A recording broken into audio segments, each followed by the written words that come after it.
বীরভূম জেলায় মেধা এবং প্রতিভার কোনো অভাব নেই।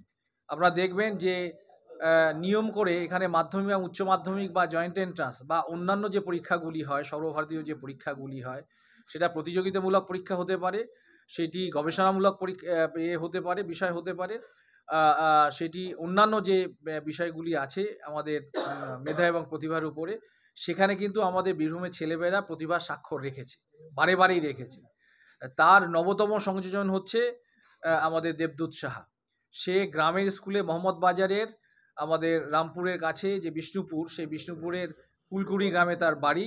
সেখানে কিন্তু আ আ গ্রামের স্কুলে সে পড়াশুনো করেছে। তারপরে তার আ 12th স্ট্যান্ডার্ড পর্যন্ত যে আ আ পড়াশুনো সেটা আমাদের বীরভূম জেলা স্কুলে করেছে।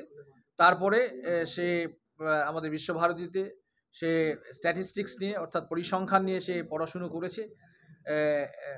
তার প্রথম থেকেই ছিল যে স্ট্যাটিস্টিক্সের ওপরে সে একটা ভালো জায়গায় সে পৌঁছবে। এই যে মনের মধ্যে যে লালন পালন, সেই লালন পালনটা কিন্তু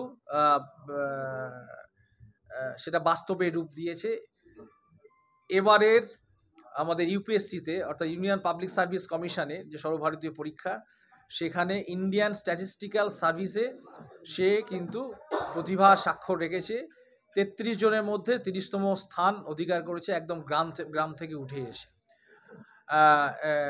আমি আশা করি সে আরও প্রতিভার স্বাক্ষর রাখবে। আমাদের জেলা, আমাদের রাজ্য এবং দেশ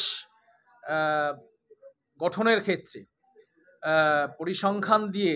পরিসংখ্যান নিয়ে এখন যে বিষয়গুলি হয়, আমরা জানি যে অতীত দিনের যে বিষয়গুলি সেগুলি পরিসংখ্যানের মাধ্যমে আমাদের থাকে, যেগুলো ডেটা আমরা বলি। এই ডেটা সায়েন্স নিয়ে অনেক রকম কাজ করা যায়।